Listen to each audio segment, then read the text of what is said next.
Hi Chris, how are you? Good morning, Rod. I'm well. Here we are, episode 158. It's the second of the second, 2025. Lots of twos in the date today, and Many twos. And the weather is pretty nice actually. It's a beautiful morning. I'm quite looking forward to post this. I've got to go watch one of my children play football, and it's a beautiful sunny morning. So hopefully it's going to look pretty cool. I hope so. It's definitely chilly. I'd agree with that. Even us over here a bit further to the west are finding it chilly. There are a lot of twos. We let our 158th, where are we? 156, I think, was our 3-year anniversary. So we've missed our 3-year anniversary by 2 shows. In typical bloke fashion, we're completely oblivious to anniversaries. Oh, stereotyping there, but you're probably right about that. Yeah, it's very stereotyping, but I've always been rubbish at that kind of thing, as my wife, I'm sure, will attest. Yeah, I think that partners, whoever they are throughout the world, are probably thinking the other one does a terrible job of remembering that kind of stuff. But yep, there we go. Such is the way. And shall we dive straight into some follow-up then? Let's do it. And it's going to be a slightly oddly set up show, I think. Our main show is going to be a bit freewheeling, more freewheeling than usual, I think, to talk about the subjects we've got. But yeah, let's do some follow-up. So the first one is Dell ending its hybrid work policy. So this is something we've talked about a lot in the past. We can see work from home becoming less of a priority in the UK, but definitely in America, since we're going to end up talking about Trump a lot today, I think. But Dell have absolutely ended their hybrid work policy, as of, and it's like within a week, if you live within a certain radius of a Dell office, they expect you in the office working 9 to 5. Yes, that's within an hour. I was reading this article because some company I work for is going through a similar thing at the moment. What I find about this is it's not right. We expect people back in the office, or you've got to be back in the office. I say expect, I think is the wrong word, and we're going to give you time to do it in an orderly fashion. And this is the bit I think I have a problem with. If the company's going to change a policy, okay, I can get behind that. But I think what I find frustrating is that it's kind of tomorrow. Like from tomorrow, you're doing this, whereas it's not from 2 months' time. So you've got time to sort childcare out, pet care, commitments, gyms. Because how many people have maybe signed up to a gym because they don't have to do the hour commute they used to have to do, or whatever it may be. And it's not just people with families; it's people who've got commitments and a life. And I don't understand why we can't make the two work. Why does work's hard as it is? Why do we have to make it harder? And I think we've demonstrated for 5 years that actually working from home can work. And I'm not a complete remote person. I think there is a balance to be had where you do have, physical face-to-face contact, but schedule your week accordingly. So you have 2-3 days in the office, 2-3 days at home. And when you're at home, you're doing the admin stuff, the stuff where you want to get your head down and concentrate. And when you're in the office, you're doing your meetings, your face-to-faces, whatever that may be. So I find this whole thing incredibly frustrating. And like I say, it's maybe fine if you want to make the change, but be respectful and give people time. And companies just aren't doing that. And I think that's bad, especially when companies go, people are our most important asset. And it's like, well, why don't you treat them with some respect? Yeah, I think you're absolutely right about that. And it just feels a chilling effect on the whole. I mean, since COVID, we've seen this, that organizations have large buildings, they cost a lot to rent, to heat, to light, they expect that work happens there. And the shift from in COVID times to us working from home and being more kind, might be the right word, but just being more in tune with what your employees want. And yeah, doing the gym or hanging the washing out or being there for the delivery are things people used to have to take a day off to do. Maybe it's not so much hanging the washing out, but certainly a delivery or somebody coming, the gas person coming to check your boiler or something like that. You have to take a day off for that. And you could actually continue to work from home while these things were going on. And that made you more productive as an employee. So that sort of balance between we have a responsibility for our employees. We want to look after them to the best of our ability versus get in here and just work because that's the only possible place that you can be productive. It is straying the wrong way for me at the moment. And I think this is in line with other policies we're seeing in America. And of course, things from America always bleed to the UK. Well, I hope in this case some of these things don't, particularly in the diversity stuff that we talked about last week. But yeah, I think this is a bad move on Dell's part. Obviously, if you work on the production line and you're getting computers out, you got to be in the office. But there's probably an awful lot of Dell's work, remote support, all the rest of it. Customer support could be done from the office and without any sort of interruption to their workflow. Yeah, I agree with you. Like I say, I think hybrid is the right balance for me.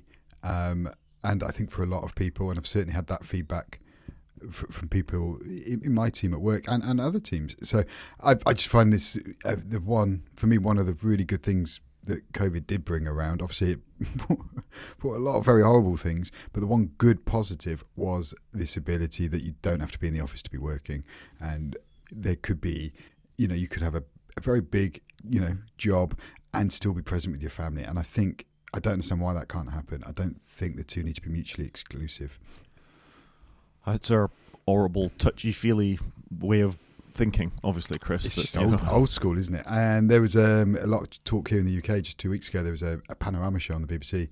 Lord Rose, who here in the UK used to run our Marks and Spencer's chain and then latterly Asda as their chairman, believes we've regressed like 20 years in 4 years in our productivity. It's like, but also the tech's moved on. Like 20 years ago, you couldn't really work from home if you were doing computer-based work. You had to be in the office on your desktop, connected to your mainframe or whatever it may have been.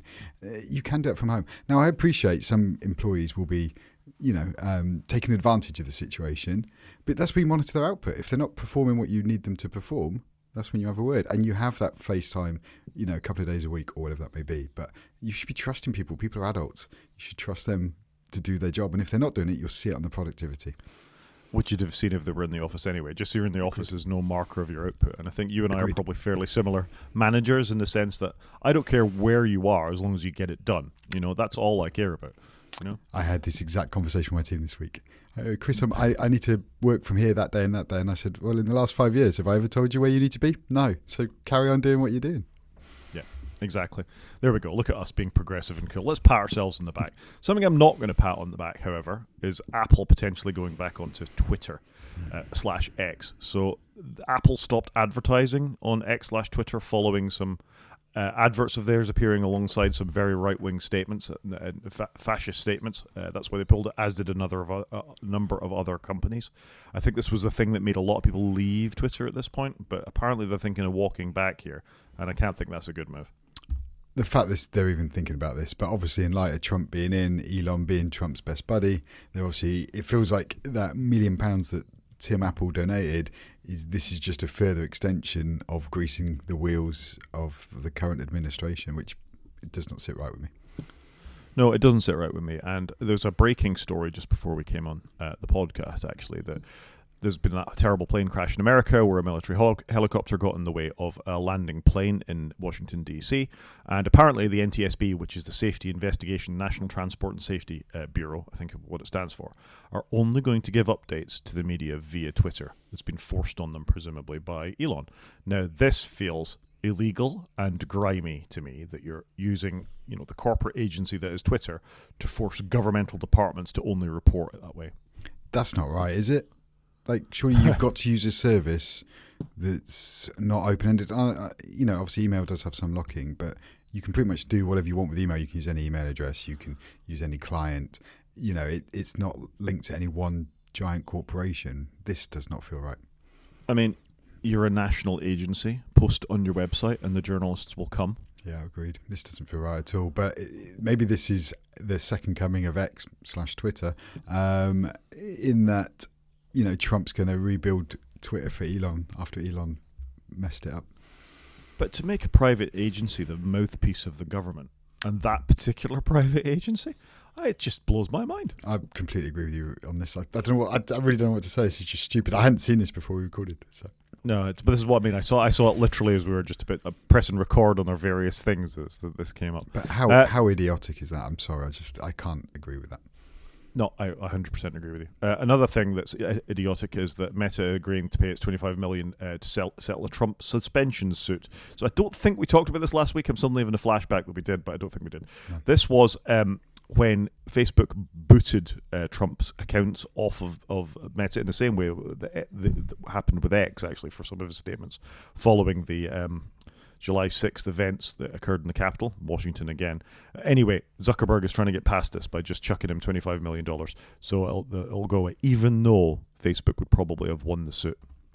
It's just all awful, isn't it? I'm sorry. It's just, there's not one good thing coming out of any of this. It's all just smells of political and corporate corruption. It is, and keeping the theme going, as we're on a groove of speaking of terrible things. Apparently, the White House has asked a bunch of people to quit. So this is back to Elon again, White House Office of Personnel, as part of Trump's administration plan to drastically reduce the size of the federal government. An email went out to federal workers on Tuesday explaining the offer, which the OPM was copied to its website along with this. During the first week of his administration, President Trump issued a number of directives concerning the federal workforce. Among these directives, the president required those employees to return to in-person work or get out. So exactly what we're seeing with Dell. The whole thing is ridiculous. I just don't like it at all. And it does feel like and I've seen companies in the UK do this, we're just ending up in a dictatorship.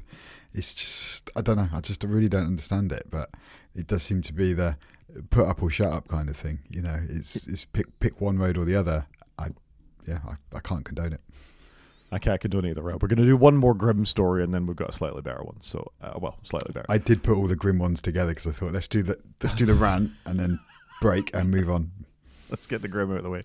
So not only have we got issues with the US government saying DEI is responsible for plane crashes and things like that, we've also got Jeff Bezos and the whole Amazon shtick deleting all of its LGBTQ plus rights and equity for black people from all Amazon corporate policies. Yeah, this just feels meta all over again, just towing the current line from the dictatorship. It's awful, isn't it? Yeah, it's extremely awful. And, on this article, which I'm not going to call out particularly, when Elon did what he did on the stage at the inauguration, I think it all comes back to that. What we're seeing is America walking back from anything progressive. Yeah. And I feel very sorry for, women, people of colour, people of any, choice around gender, sexuality, any of that kind of stuff, who are caught in this mill of right-wing fundamentalist Christian beliefs that, frankly, I don't even believe that Trump or Elon Musk particularly believe in. It's a grift. Yeah, I'm with you. I think on this, I really can't understand it that we've gone backwards so quickly. And is it just going to be for 4 years? What happens when the next president comes along? Is this going to continue? The thing is, if they change the law to allow a third or a fourth or a fifth term, maybe it'll never go away. Ends up cryogenically frozen.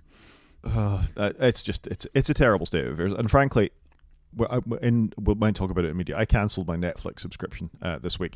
I'm thinking about tossing Amazon out the window as well, because not just on this. There's lots of reasons not to like Amazon. I mean, this is just the latest thing. This could be the straw that broke the camel's back in terms of the way they treat their workers, the way they treat their suppliers, the way they don't vet their products properly.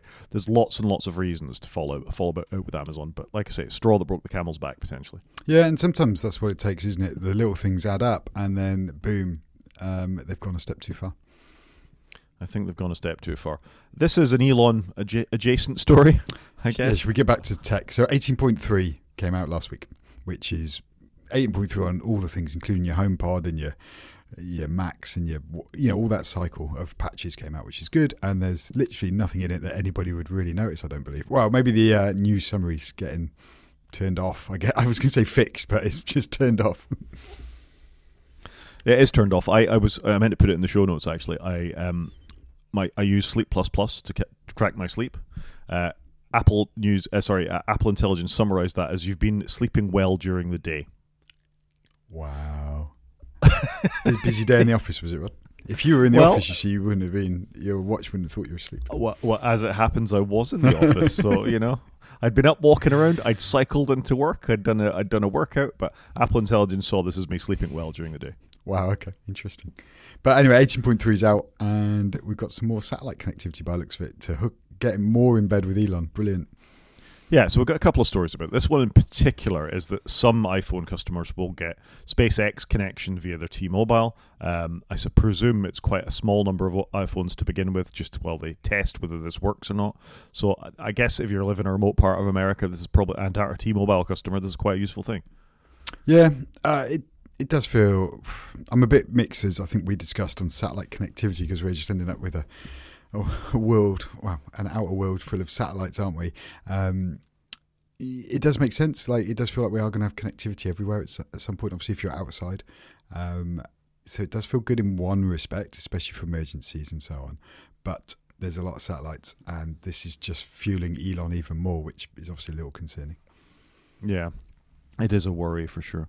We're going to talk about satellites and phones in the main show because it's not strictly speaking follow-up as well. So was there anything else in follow-up, or have we covered it? We need to talk about your tail scale and things like that at some point. Yeah, I'm still just playing with it, but I've been doing a little bit of home networking stuff since I bought a Mac Mini. So it's probably something for another day once I've worked out what exactly I'm doing and what I'm using frequently.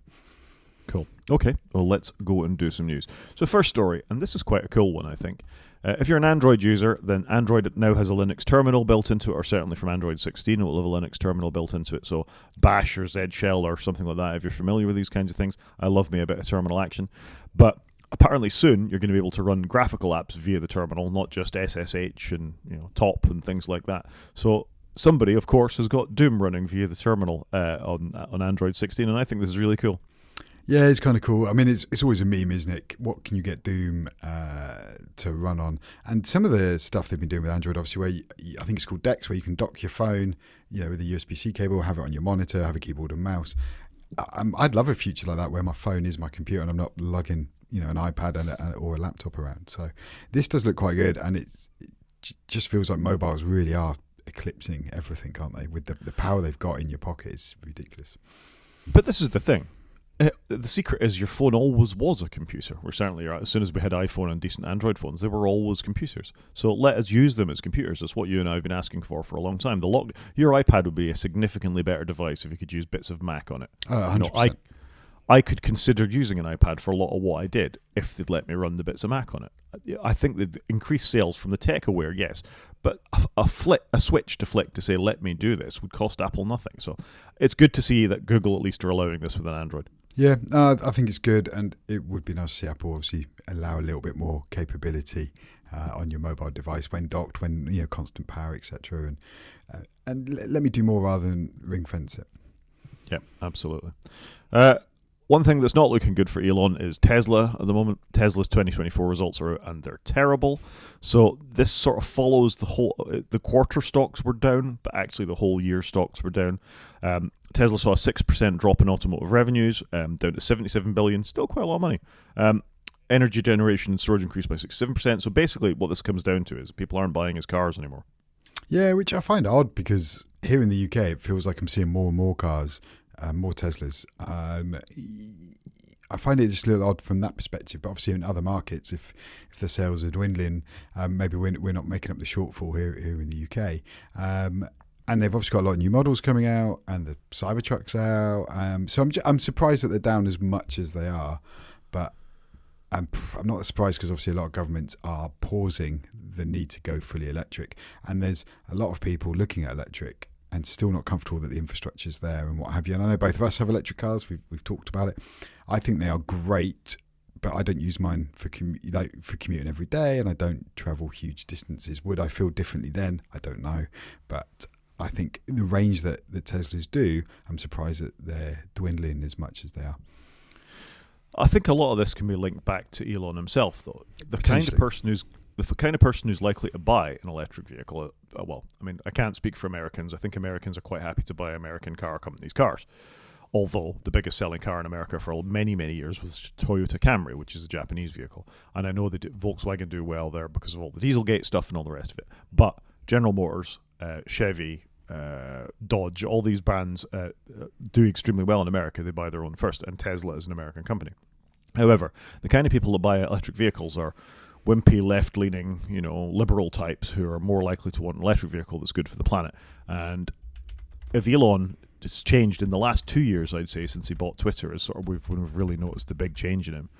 People have viewed driving a Tesla like wearing a MAGA hat, and there's whole strings of people that have got rid of their Teslas because they don't want to give him any more money, and I think he is damaging the reputation of the company. I don't think there's anything particularly wrong with the vehicles, although taking out indicator stocks is bloody stupid.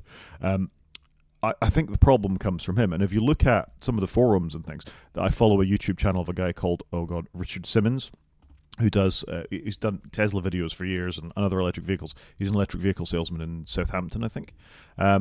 And And he posted a video recently going, how can I continue to support this? Or should we continue to support this based on what he's doing? And it caused an awful lot of comment on the website. And that sort of approach can harm a company. If we're seeing it in the UK, and let's face it, most electric vehicles in the UK are bought on leases. It's not private individuals buying them, it's companies buying them, where that risk is sort of devolved from you. You can dip your toe in the water. So I think it's as much to do with Elon as it is the company itself. I would agree, and I guess it goes back to the conversation we've had before of can you separate the art from the artist? And I think people are struggling with that 100%. Yeah, absolutely. But, it's hard to feel too sorry for them. Although, I'll go back, if we go in back 10 years ago, I still think it's a remarkable achievement, to get electric vehicles into the public's hands. And Tesla did that, even though Renault and others were in the market before them. Agreed. And you can't fault that they haven't jump-started that whole conversion to electric. I wouldn't have probably had an electric Beamer if it wasn't for them. You may not be in an electric Volvo. And they've certainly helped with that and getting the infrastructure out 100%. But it's just a shame it's ended up like this. And maybe it will change over time. Who knows what the future is for Tesla. But it is frustrating, I think, that their figurehead is as controversial as he is. Yeah. And it's interesting that even in the headline there, 40% of Tesla's profit comes from selling regulatory credits. That's not selling cars. No, which you'd have thought all of their money would come from their cars because that's what they are known for. You're a car company and maybe a little bit of a Powerwall company. Yep. But no, obviously not. No. Back to phones briefly, and this in the UK this time. This was a PR spot that Vodafone put out in the week, saying that we will soon have similar connectivity in the UK. So somebody in the middle of Wales used the Vodafone space network to speak to the chief executive of Vodafone using a company called AST Space Mobile. Yet another bunch of satellites kicking around in low Earth orbit. Worked quite well, apparently. A little bit of lag, but they actually did it live. So PR stunt it might be, but they actually managed to do it in the UK too. Yeah, everywhere's going this way, isn't it? Satellite is becoming the thing. So it's interesting Vodafone are doing it. What we really want, though, is not for the mobile phone companies to do it, but more like I'm going to say a Starlink company that all the phone providers can use rather than everybody having their own satellites. We need a better way of doing this, I think. Yeah, I mean, Vodafone have claimed they did this before Elon because of, I think, that kind of marketing's not necessarily a bad thing. I think in those hard to reach spots it's good, and we've trumpeted before how good it was that Apple had emergency texting if you are out in the middle of nowhere and you have no access. And let's face it, bits of Wales, bits of Scotland, out in the middle of the sea somewhere, these kinds of technologies are potentially life-saving. So I think it's a good thing, and the way they're proposing it is right. It falls back to this if there is no cellular connectivity. It's quite hard to put mobile phone masts in areas of outstanding national beauty or out in the middle of the sea. So, in principle, I'm fine with this. Agreed. I think you are on the same place. Yeah. One thing I'm less fine with is the newly discovered chip vulnerabilities in Apple computers. And this feels very like Intel's and AMD's woes from many, many years ago, where they found fundamental problems within the chips that could potentially leak secrets. Yeah, so I tried to read some of this article. It gets complicated quickly. I think it's fair to say, and very technical.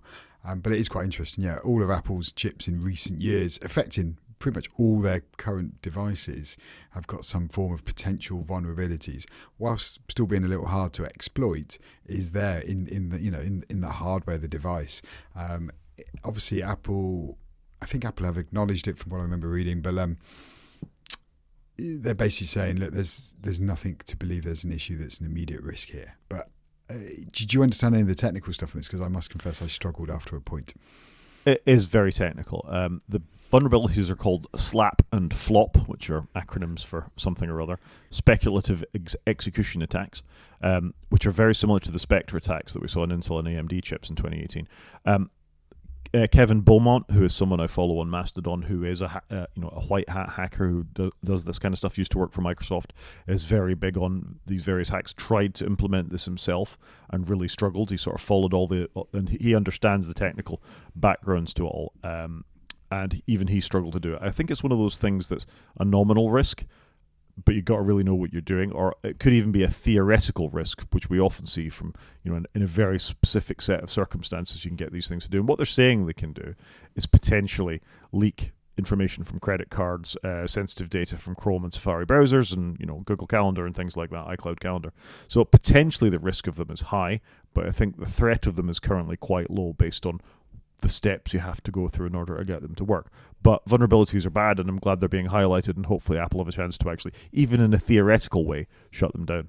Yeah, I'm sure they will do something for it because it's such a big estate that it covers that Apple have surely got to do something for it at some point. Because your M1 devices aren't going to go away from active use for a long time from now because Apple are generally very good at supporting older hardware. Yeah, and as the register says, the risk of these speculative actions, even if discarded, can have observable side effects on shared resources, caches, and buffers. These side effects can be used by malware and rogue users to infer sensitive data. So it's an issue. They need to deal with it. If you say they've acknowledged it, although I didn't see that article acknowledging it. Oh, it's literally right at the bottom if you scroll to it, because it's a long old article. I think it's the last line at the bottom. Apple appears not too concerned, and they've obviously got a quote there. Yeah. Based on our analysis, we do not believe this issue poses an immediate risk to our users, but even a speculative risk needs to be dealt with. So hopefully a future version will patch this, although I seem to remember the Spectre patches were slow down the chip.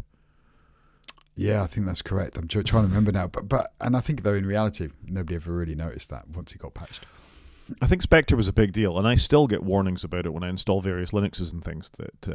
So it hasn't gone away. It's still definitely a factor. Yeah, it's there, I think, in the background, but hopefully it was a non-event in the end, I think. Well, I think it was an event, but the community dealt with it rapidly was the thing. Yep. And as long as Apple don't do Apple and just kick it down the road a little bit, this should be okay too. Yep. We have talked about outstanding Apple exploits that are almost decades later in some cases, so they need to get on this kind of thing. Agreed.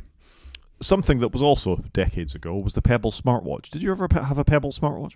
No, I never did. I think the only smartwatch I have ever owned is an Apple smartwatch.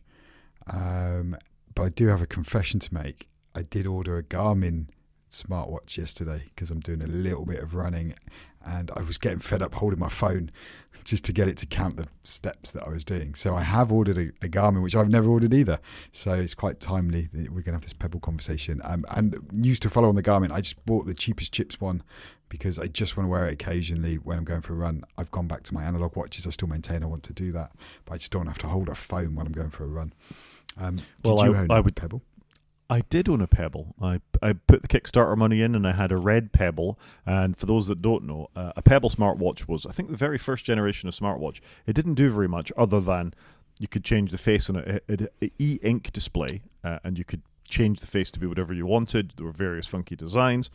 It was quite a nice bit of kit. In the early days before we thought about step counters or anything onto them, all it really did was tell the time.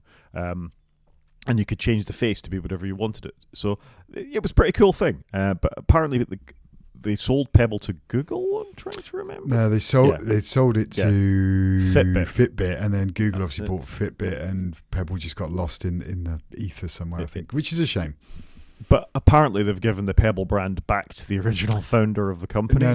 So they've open sourced they've open sourced the operating system. So he asked them to do it repeatedly.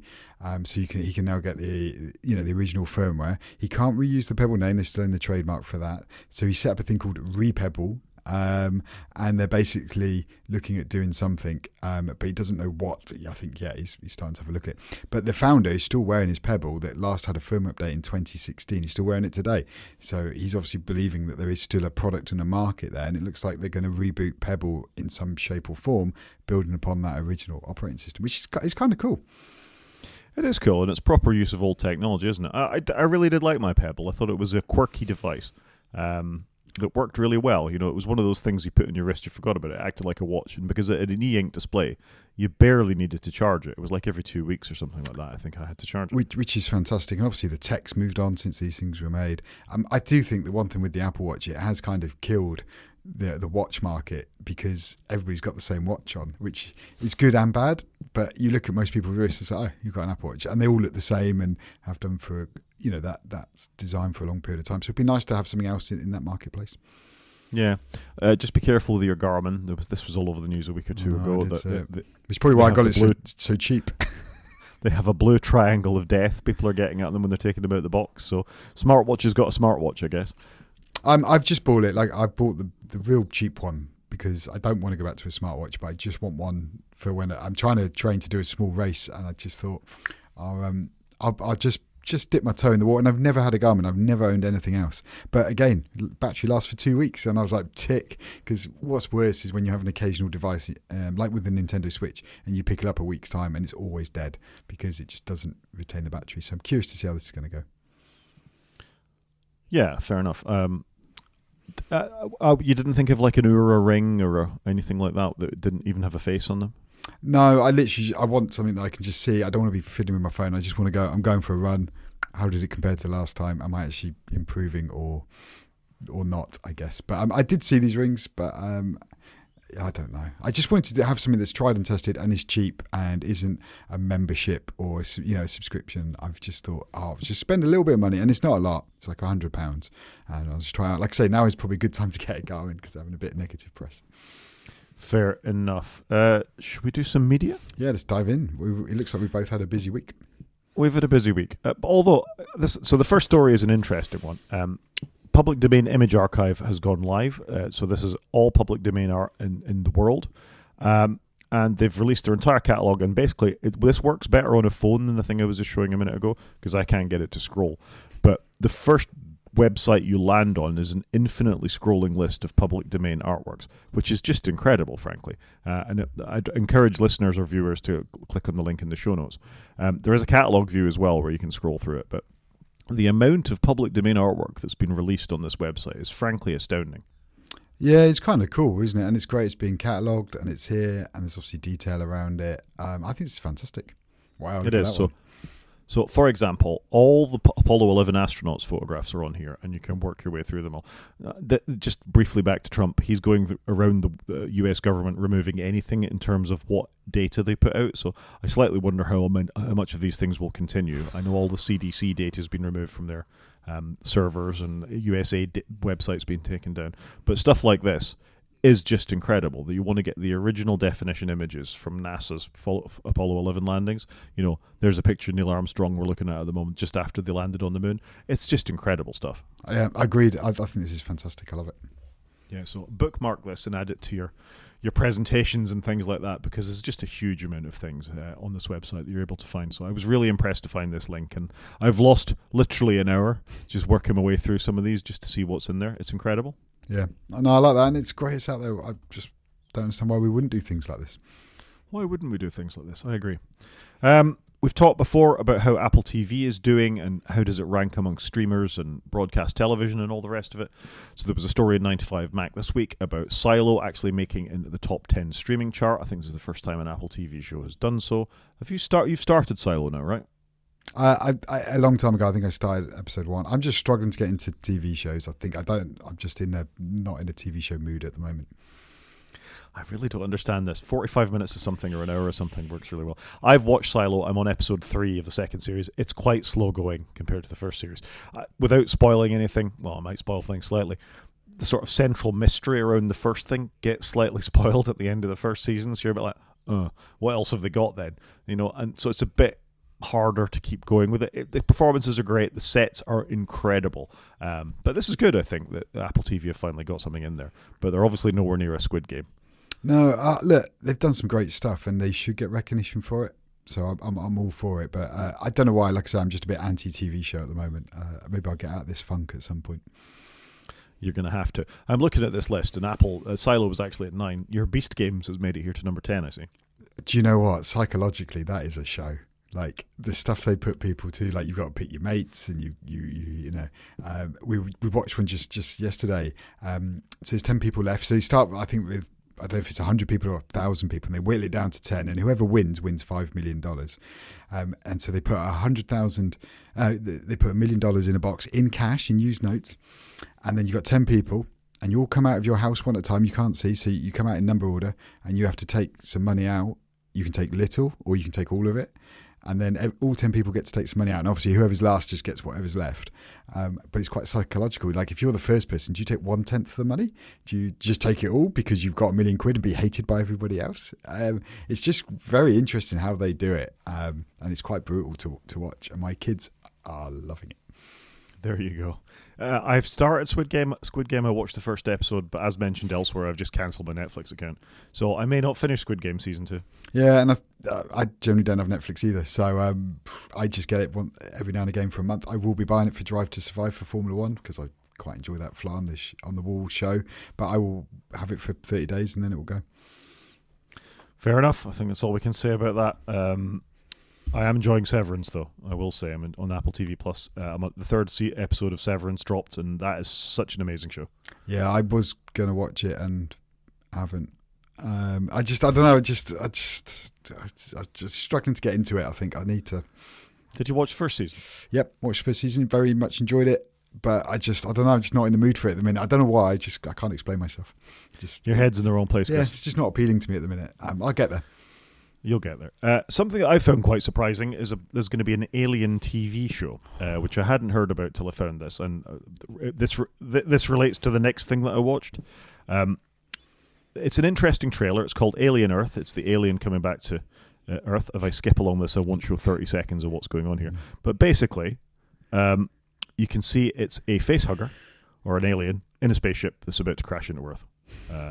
And that's it. That's all you get in terms of the trailer. So this could be interesting. It's another TV show. You're killing me. You got to watch some TV shows, mate. Yeah, I know. Like I said, I can't explain why. I'm just not willing to commit at the moment. But there you go. Right. Shall I tell you about a film? Yeah, let's do a film. Let's do a film. So I also watched this week Alien Romulus, which is the latest version of the Alien saga franchise, whatever it is at this point. Ridley Scott is involved with this one. He was a producer rather than actually directing it, which he'd been involved with Prometheus and some of the earlier films. This is an interesting film, and it's one of those things that's less than the sum of its parts, if that makes sense. The aesthetic is amazing. It's very much in the original Alien mold. All the graphics, everything within it, all the workstations, that sort of clunky, grimy feel to all the technology that the first Alien absolutely nailed is in there. So I was really impressed from that point of view. And some of the set pieces and the general look of the thing are great. It just feels a bit empty. It's like you watch it and you go, oh, I see what you did there. Oh, I see what you did there. Oh, that looks really good. Well acted. Yeah. But it's all just a bit, you get to the end and you're like, and I think part of the problem with Alien is we know what the beastie is now. You know, we know what the deal is. Yeah. So what they've tried to do is amp up all of the things that make it scary. And I think by making it too much, you lose something, if that makes sense.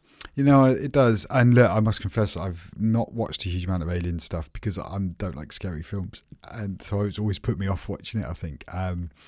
So I did see this come up, and the show art there just does not look like something I want to watch because it's a creature on somebody's face. So I can kind of understand that. I think sometimes you can overdo something, and that's why I guess a bit of me, when you said about Alien Earth, the TV show, was a bit, are they going to milk it? It's kind of like it with Star Wars, isn't it? They've done so much in that universe now. Are they doing too much with it? I don't know. And I think that is just the way things go. People expect more out of these properties that are amazing, and more and more and more. But sometimes you over milk your cash cow, and it stops being what it used to be, if that makes sense. Yeah, I think that's fair. I think this did quite well in the cinema, though. It made quite a lot of money. It certainly made more money than Alien Prometheus did, because those films were dreadful. The thing is, there's just not much on at the cinema, though, is it? So I wonder whether some things are doing well by default because there's no competition. You know, if you're going to go to the cinema, I looked just last weekend to take my children, and I was like, oh, there's nothing on, which was disappointing because I love going to the cinema. But obviously I can't take them to see these.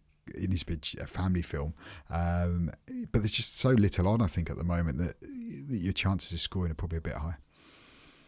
Yeah, that's probably fair. So if you don't like these things, have you seen the original Alien movie? Briefly, but donkeys years ago. I've never gone back and rewatched it, and I think I should. And I've never seen Alien 3, which I know is the controversial one, but I love David Fincher as a director, and that's the one film I've never seen that he's directed. I've seen all his other work. So, but you're also a massive Ridley Scott fan. I'm a massive Ridley Scott fan, and I haven't seen it. You should watch Alien. And you like James Cameron, you like Titanic. Yep. So Aliens should be absolutely in your real. I don't understand what's going on here, Chris. I just worried I'd be scared watching it. You're a 40-year-old man at this point. I think you can cope with a little bit of on-screen, horror. Yeah, maybe I need to fire these up. And your limited list of excuses is running out here. You're old enough now that you should understand that it's special effects and stuff like that, and they're by directors you like. That's why I can't work out why I've never actually spent the time on it. Right, Chris's homework, must watch Alien. Alien, okay. And I'll be really clear, because I've talked about this a couple of times. Alien is a film of its time. Yep. You know, it's of the late 70s. It definitely gets the horror thing down, but it's science fiction. And, you know, for me, that was always a distinction between an It or a Saw movie or something like that and a science fiction. I'm far happier to watch science fiction than I am to watch a horror film. But the aesthetic of these things is phenomenal. And it's Ridley Scott at his best, I'd say, the first Alien film. Okay. And actually, it's James Cameron at his best. And the second one is a very different film. It's far more bombastic James Cameron than, you know, what Ridley Scott does in the first one. And then David Fincher's one is different again. The tone of them is very much set by the directors. And the basic premise is the same, gribbly beastie, but actually what they do with it is very different. Okay. Then maybe I need to quell my fears and get on with it. And when you said Alien was a 70s film, I just went and looked. You're right. I thought it was an 80s film, but it's not. It's 79. Yeah. Just in the time of Star Wars, Alien came along. And what a different aesthetic to Star Wars. Yeah, very different. And it stood the test of time. Okay. It's on the list. It launched Sigourney Weaver's career too, let's not forget. Yeah. Should we move on to a different film that I've watched? Let's do that. We better be brief because I fear we're going long. But I've watched Conclave. I've been wanting to watch this for ages. I read the book many years ago. It's fantastic. They've done a really good job of, basically it's Conclave about electing a new pope. They've done a great job because it's probably something none of us know a huge amount about, how they do the elections for a new pope and stuff and how they've set it. It's beautiful. It's not the quickest of films, but it's gripping. And I really enjoyed it and would recommend if people want to pick up a drama. It's very good. And Ralph Fiennes is fantastic. And it's got Stanley Tucci in it. I'm never sure how you pronounce his last name, but equally good. So it's just really good. Would recommend. Yeah, sounds like a good one. John Lithgow, Ralph Fiennes, Stanley Tucci, like you say. Yeah, that's a decent cast. I'd give it a go, I think. Sounds good. And equally, I can recommend the book. The book was a very good read as well. All right. Absolutely not something I know an awful lot about. And lastly, for us in media, you have? Small Things Like These. So I've also gone and watched this. Both these are on Apple TV store. I don't know what you call it anymore. It used to be iTunes to go and purchase. Small Things. This is set in Ireland. It's quite a sad topic because it's about nuns taking in lady or girls that are going to have a baby out of wedlock and things, and how they're not treated terribly well. But Cillian Murphy's fantastic. It was a good film. It's a very slow film.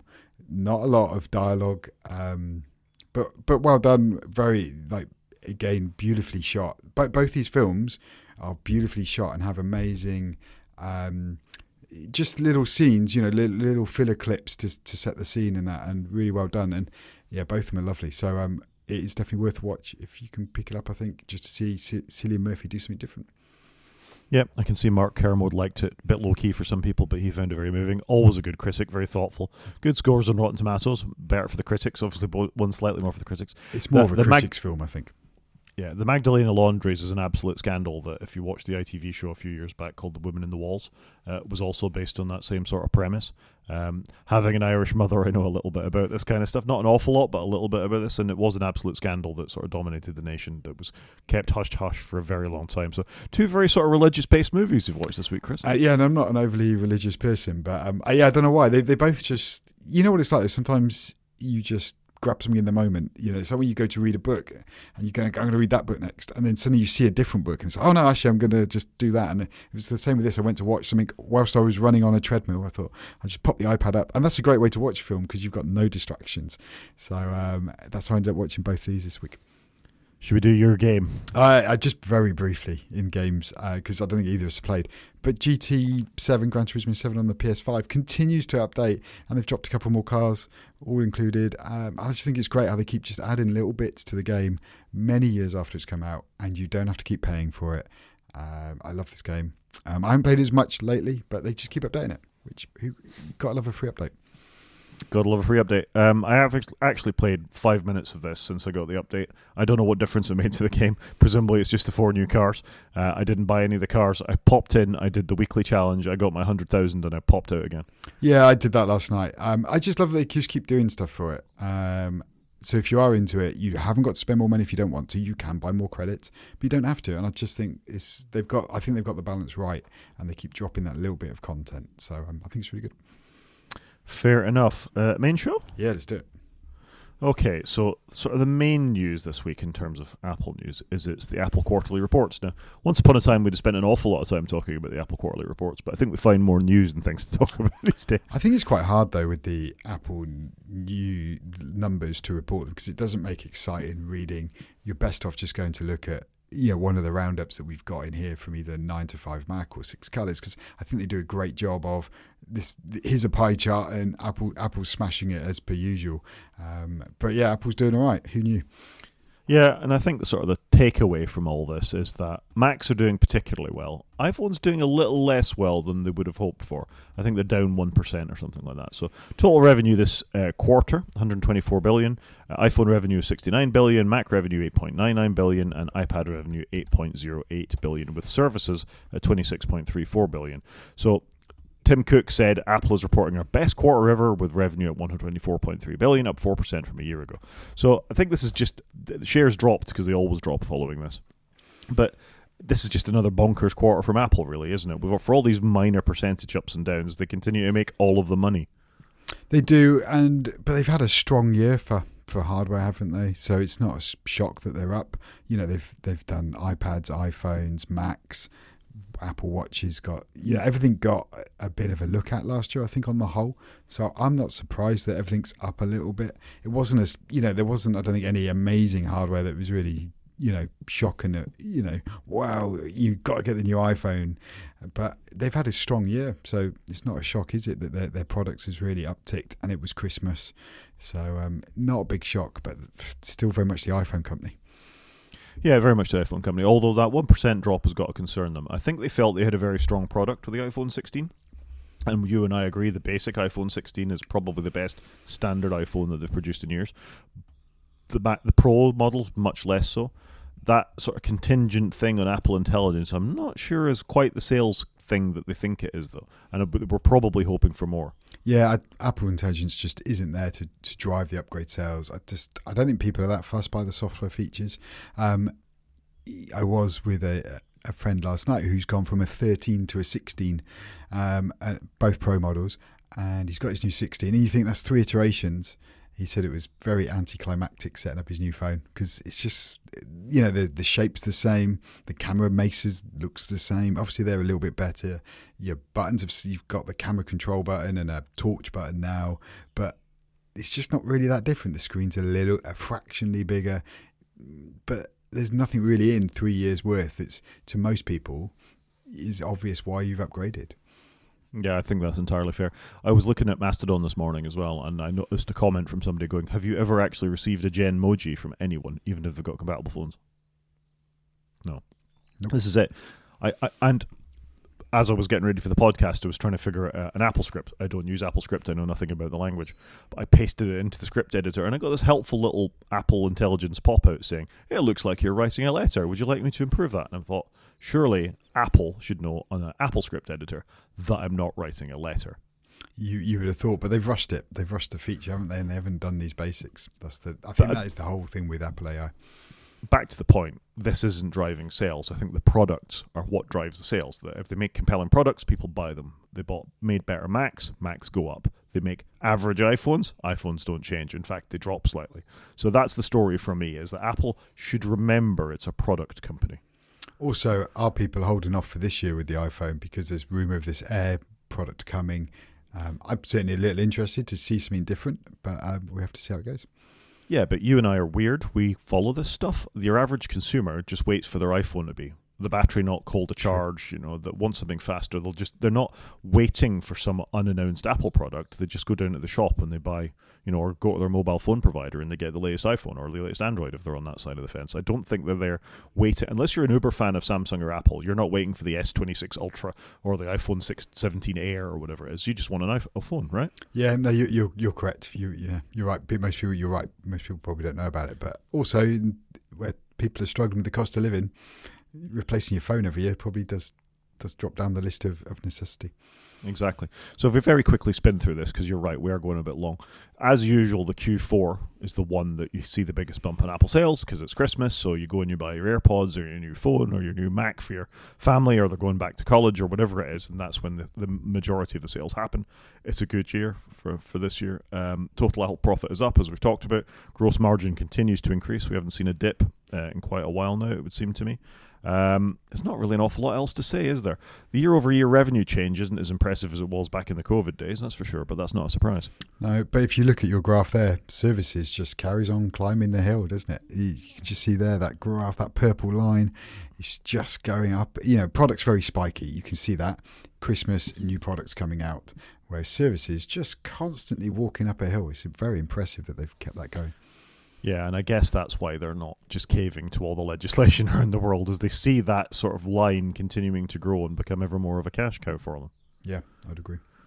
Yeah, nice to see Mac revenue go up. As the Mac user, I'm obviously the M4 Macs have made a difference. There was a bit of pent-up demand from people with M1s. Well, we both bought one. That is true. I think that says a lot about that product, though. There was a lot of people waiting for. I suspect if they'd put out an M4 Mac Studio, they wouldn't have had the bump like that. Cheapest Mac go out there, upgrade. It's almost a no-brainer for people to do it. And universally reviewed of this machine's great, even if you just buy the basic model, which is very appetizing at the price point with the RAM upgrade. So, they nailed the Mac Mini. Apart from the power button, they got it 100% correct. Yeah, 16% year-on-year revenue change in the Mac. Great to see. Your iPad is up as well, I noticed, presumably because there's new iPads. Loads of new iPads last year, and probably Christmas presents for people. And they did bring out the Mini towards the end of the year as well. Yep, and then the one that's concerning everyone, the iPhone revenue change down 1%. This seemed to be attributed to China as much as anything else, but I just think it's dull products. I don't think the iPhone is just an iPhone. You buy it when you need one. Well, I would have bought one if there was, for me, a compelling reason, but I just looked and thought it's not really a compelling reason, and I think I've missed anything that's in it. I'd like the better camera and the slightly bigger screen and the newer battery, but I can wait a little bit longer. I will say, I don't know if this is just me and my paranoia kicking in, since the 18.3 update, my iPhone battery has become shocking, and I went and looked at the battery health, which I'm pretty sure was like 94% when I looked at it when I was thinking about upgrading to the 16 Pro, and it's dropped to 88% since the upgrade. So the conspiracy side of my brain is going, hang on, are Apple trying to force me to upgrade? Surely my battery usage shouldn't have got 5% worse or 6% worse in a couple of months. It seems wrong to me. While Chris is checking his phone. 91%. Interesting. Service and revenue is up and continues to go up, as we've already talked about. That service revenue change is, it's pretty stable for them. For 12 to 16% over the last few quarters is just solid, strong growth for them, isn't it? Wearables down comparatively to the last few quarters of the same sort of thing. Vision Pro, Apple HomePods Pro, I'm a little surprised though, because they've obviously brought out new AirPods and new watches, and the watch got a lot thinner and lighter and what have you. But it's surprising how down it is. I thought if you'd have asked me to get bet, I'd have said, no, I'm sure that's going to go up. Loads of people can buy watches, but I guess a lot of people have got watches, and the upgrade cycle isn't that quick for a watch. Yeah, I mean, my Ultra is still the original Ultra. I'm in no rush to go and buy another one. I think if you already had an iPhone, the previous 2 generations of Apple Watch, there's not enough in this one to make you rush out and buy one. HomePods are dull. People don't go and buy them. Even in light of companies like Sonos not providing anything, you're going to go and buy a cheap Google or Amazon speaker. They're not doing a lot of compelling, and then probably they spent quite a lot of money on the Vision Pro as well, which might impact this too. Yeah, true. But the Vision Pro, I still haven't met anybody in person that owns one. No, exactly. So wearables down by 2%, which is probably slightly concerning for them, and maybe while we're hearing all this focus about there's going to be new HomePods with screens, maybe they've decided this is a market they need to jump on. And if you think about it, the headphones are good in the base, and that's probably where a lot of the sales are, but the AirPods Pro didn't change, right? They just... Yeah. Which I'm amazed in fairness to Apple, they ported a lot of functionality to the existing AirPods Pro. You'd have thought they would have saved that for the next... They'd have released version 3 that's got some firmware lock-in on it. I'm surprised they didn't do that. And I think we'll stop talking about this now and move on to our next topic. The Apple regional year-over-year growth, which splits things into Europe, Middle East and Africa, Americas and China, China's down. I think that's not surprising. We reported on a couple of stories about, lots of Chinese services and the Chinese government expecting you to use Chinese-made phones and Android or locally developed operating systems. America's down a little bit compared to, well, it's growing, but it's fairly flat, really. It's Europe, the Middle East, and Africa where this is increasing. I suspect it's not the European part of that. I think it might be the Middle East and African part of that that's growing a bit. Could be, but then Europe's just got loads of new App Store and breakout rules, so you never know. That might be a factor. Yeah, you might not be wrong. So yeah, I think it's well done. Apple makes money, but there's a few signs in there they should probably be paying attention to. Yes, it's going to be an interesting year, I think, for Apple with the Trump administration, the M4 chips, potentially new lineup of the iPhones with this iPhone Air slotting in somewhere. I think it's going to be interesting. There's already talk of having revisions to the iPad Pro with the M5 chip and things. So it's going to be interesting to see how it goes and talk with the home. So product-wise, it feels like Apple's going to have quite a year. There's a lot of hardware in the 2025 offering at the moment. Yeah, fair. Let's change tack here. What do you know about DeepSeek R1, Chris? Oh, I know that Nvidia's share price took a massive tumble. I know that people are worried that everybody's going to start using China, and companies are thinking, well, should we be blocking some of these AI tools? Are we going to be giving away our secrets? That's probably as much as I know, but it feels like this one's come out of nowhere just to grab the attentions, and everybody's heard of DeepSeek now. So DeepSeek is a Chinese-developed LLM. It uses a slightly different reasoning background to a lot of the freely downloadable ones that you could make use of, Llama and things like that. We don't know what it was trained on, but we do know that it seems parts of it look quite like ChatGPT's latest O1 model, whatever the most up-to-date one is. So as you say, this was announced, it was released. There's a website you can go to make use of DeepSeek R1. And people were. There's a slight security problem potentially with their website where everything you're typing into it is going back to servers in China. You should expect that everything you type into ChatGPT is going back to servers in America, by the way. Just because it's going to China makes no difference compared to you're telling everything to ChatGPT as well. So that was a thing. It seems to be a very performant model, and the reason NVIDIA's stock tanked is that it's a lot less energy intensive and doesn't require the same GPU core, get this right, CPU cores that ChatGPT and others do. So it seems very efficient. You don't need the massive data centers that the other one did because of the way that it's been taught. And they made it freely available. You can download this off the internet. So that's the model at various sizes. Crack on, make use of it, or you can make use of it in a more performant way in a browser in the same way for ChatGPT. So this kind of shook up the existing assumptions. OpenAI stock fell, Microsoft panicked and started putting Copilot into more things, and everybody went, well, why wouldn't you just use our DeepSeek R1 instead? So I think that's the sort of top level of what we're talking about, yeah? Yeah, no, I think you've nailed it. Like with all of these, though, like OpenAI, I think they do like enterprise versions where you can keep your data in your company's silo. But yeah, whatever you're submitting into it, you've got to assume that it's being used for further training.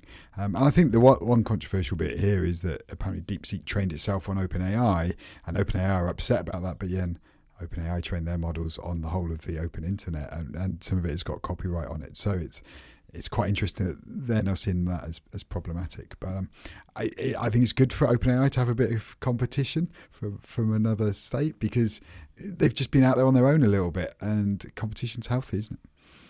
Well, it is. And the Verge article for the thing you were talking about in a minute, that DeepSeek made use of some of OpenAI to do their training.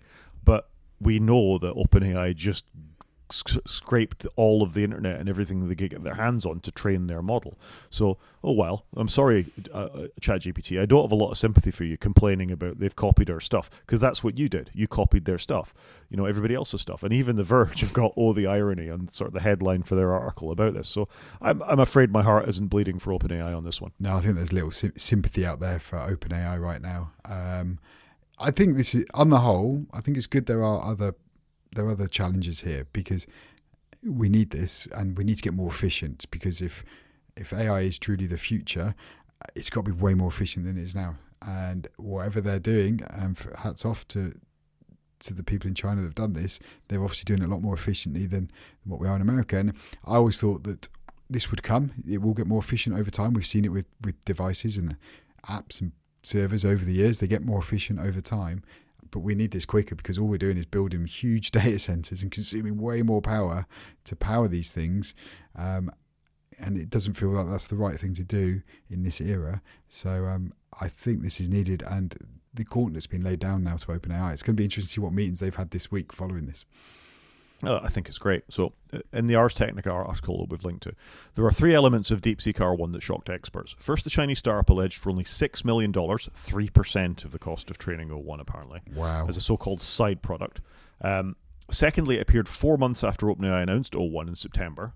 Finally, and perhaps most importantly, DeepSeek released the model weights for free with an open MIT license. So if you're paying your $200 a month for the access to O1 on ChatGPT, why would you do that now? Because you don't want to send all your data to China?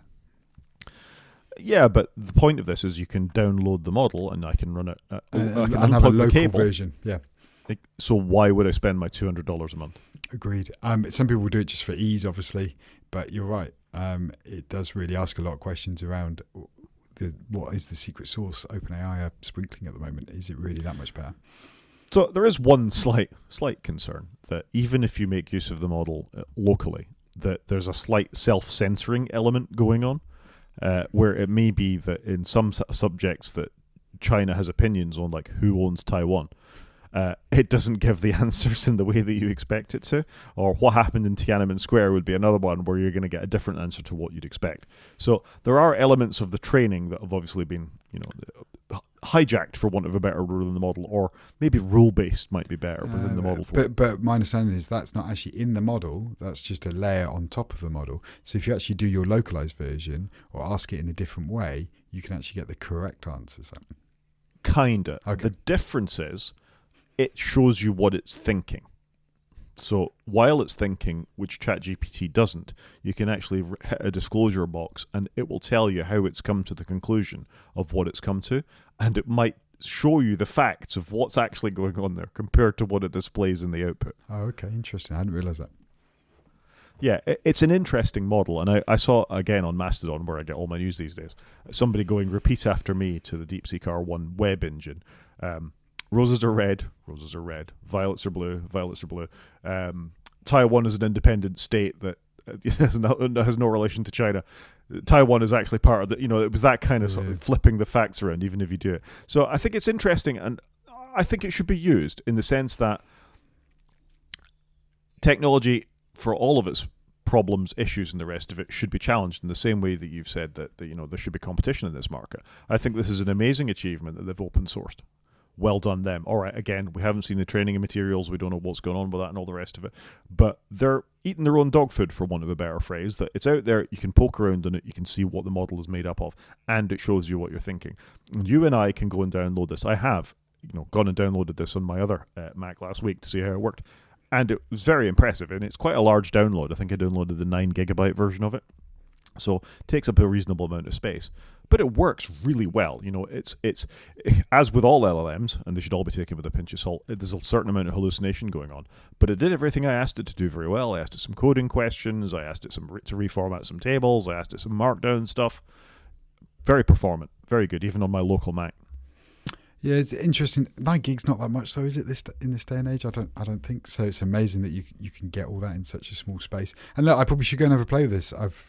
I've just been watching a lot of the recent AI stuff from the sidelines, dabbled a bit with the Apple and the Microsoft stuff, but it's certainly interesting. And I quite like the sound that you can just go and get this, like say, unplug the cable and have a poke around without sending any data back to any foreign country. So if you're of a mind to it, I've linked to a video by Network Chuck, who he's always very comprehensive in his videos about how to go away and do things. But he will actually talk you through how to download, make use of, and run and install DeepSeek R1 if you want to do it. So it might be worth a look. There's an even shorter video by Bog, which if I can remember, I'll put in the show notes too, specifically for Windows machines, but you get the idea. The way I did it was I downloaded a piece of software which is open source called LM Studio. LM Studio will give the option for what models you want to go and download. You click on that, you click on the size of model you want, and there you go. You're just running it as a server on your Mac if that's what you want to do. But Network Chuck goes through all the whys and wherefores and how you can make it work more performantly and all the rest of it. But it's very easy to do. Okay, that is good to know. And I think you know me well enough now. I like something that's easy. It's very easy. Genuinely, there's sort of 2 tools you can go and do it, and then you've got a prompt and you can crack on and you can do what you want to do. Okay, cool. And then, so that's how you do it and what it is. And then just as an aside, they're not only going to do the text-based side of it, they're going to hopefully do Janus Pro, which will do the drawing side of it as well. So that will compete with the DAL-E model. I don't know if you've tried these things. I've had variable success with the LLM-generated imagery. We've talked about problems with hands and things that they've had in the past. But this is the next thing I'm going to try and have a look at this week to see how it does with the imagery generation side of things as well. But this is properly shaking up the market. And I'm quite happy to see OpenAI challenged on this. I'm quite happy to see NVIDIA's profits fall, frankly, because gamers are getting taken to town by the fact that miners and the crypto miners back in the COVID days and now LLM model generations require really expensive graphics cards. Apparently the new 5800 series of NVIDIA things are out of stock. And people are trying to sell them for $4,000 on eBay and other places, rather than the $500-600 that they're worth. So, good. It is good. I think it's certainly an exciting space. I think I've been a bit of an AI skeptic. I still am. I know it will come, but I just don't think we're there yet. If that makes sense. But it's good. OpenAI getting properly challenged, and it definitely feels like it's caught them offside, which I think they needed, because they just had a bit of a march, and sometimes you need somebody to catch up with you and potentially overtake you. And like you say, it's interesting. You can download it for free. You can see how it all works. I think that's quite a thing to have done. Yep, it's pretty good. It's pretty good. Anything else on DeepSeek R1? No, I think, as with everything, you could have a whole podcast probably on this. And it's going to keep evolving this year. Like I say, I've been a bit of an AI skeptic, so I'm curious to see where it goes. I find it interesting it's called R1, because wasn't that what the Rabbit AI thing was called? Wasn't that called R1 as well? I don't know. Maybe I'm misremembering, but I thought that was the hardware device. The little hardware device that did AI stuff, but we haven't really heard any more since that came out. But no, I think it's going to be interesting just to see where we are in 6 months from now. What's OpenAI's pushback on this? But what do they do next?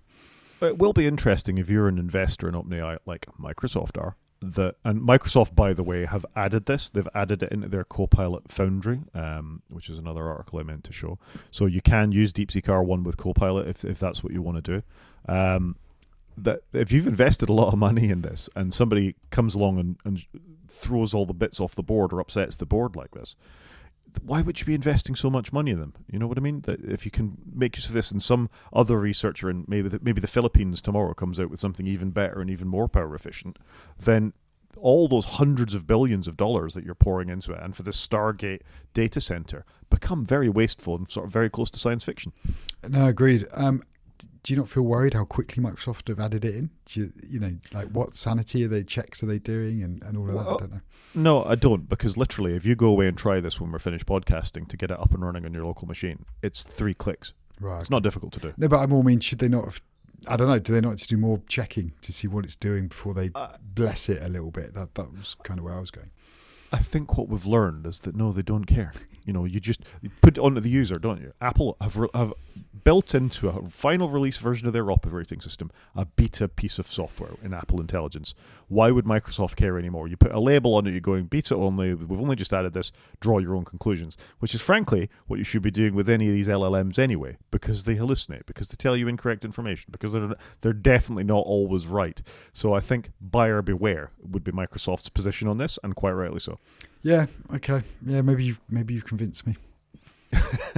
I seem to do that a lot. It's just, is it force of me going on and ranting that's doing it, or is it a cogent maybe you're argument? right, I don't but know. there just seems to be a lot less time to go from A to B at the moment than what there would have been 10 years ago. 10 years ago they'd be like, right, we need to consider this. What's it going to be like? Whereas now it's like, oh, they've launched this thing. Let's just pop it in and see what happens. Whack it in there. But that doesn't surprise me. If your customers are asking for it because they've all heard DeepSeek R1 is the new hotness, don't you need to reply to that? Yeah, true. And that is the thing. I think the AI stance has been a lot more progressive and really fast moving. It reminds me of the old days of chips improving every 6 months. AI is improving at an even quicker pace at the moment. Yeah, I'd agree. Anyway, there you go. Go and check it out if you want to try it yourselves. And run things locally. Don't type them into chat boxes. Don't even put ChatGPT's things in, frankly. And never, ever pay them $200 a month. Don't foster that nonsense. Agreed. App of the week. So my app of the week is a podcast. I'm taking a leaf out of your book, or a page out of your book. So this is Origin Story with Ian Dunt and Dorian Linsky. It's terrific. I had a long drive to make last weekend. I listened to a couple of episodes of Origin Story. And Ian Dunt is a historian. They've both been journalists in the past. It's a bit sweary. Maybe don't want to listen to it with the kids in the car. But if you want a great place to start and you're vaguely interested in anything, start with the Daily Mail Part 1. About how the Daily Mail, the newspaper, came into existence. It is an absolutely fascinating story. There's 2 parts. They're both about 45 minutes.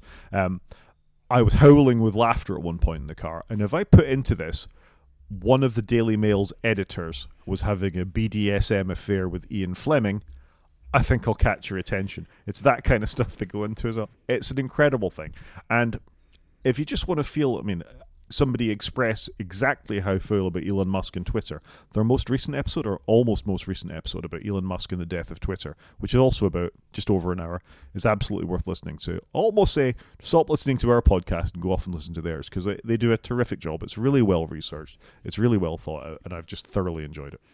That's good. It's good to have a different recommendation. I don't think I haven't broadened my podcast intake in a long time because I'm struggling to fit them all in at the moment, I think, because I listen to quite a lot of audiobooks as well. But it's good to have something different. I'd not listen to ATP this week and listen to this instead. It's so good.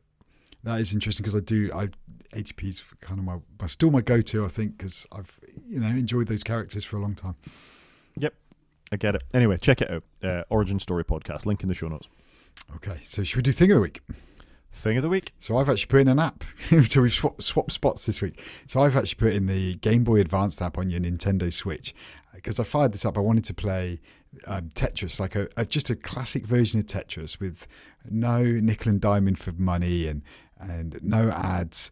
And I just had my Switch with me and I fired it up and I thought, fair play, Nintendo have done a great job of bringing old consoles to the Switch, and these will probably live on with the Switch too. So I've been playing Tetris, the colour version from the Game Boy, and I love it. And I just get annoyed when you play more recent Tetris where it's more apps and coins, and so I just want to play the original game. Just let me have a go, please. But it's fantastic and I love it.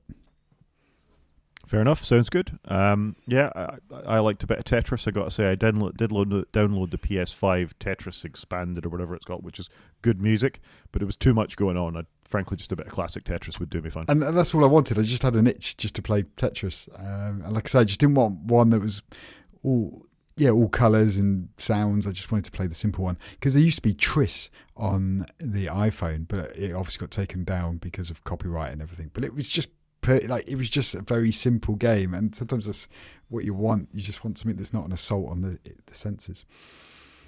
Fair enough. I think we can call that a show, Chris. I think so. So if anybody wants to get in contact, Rod is at G5Maniac at mastodon.scot.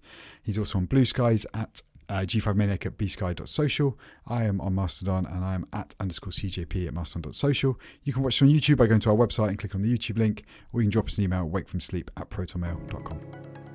Talk to you next week, Chris. Cheers, Rod.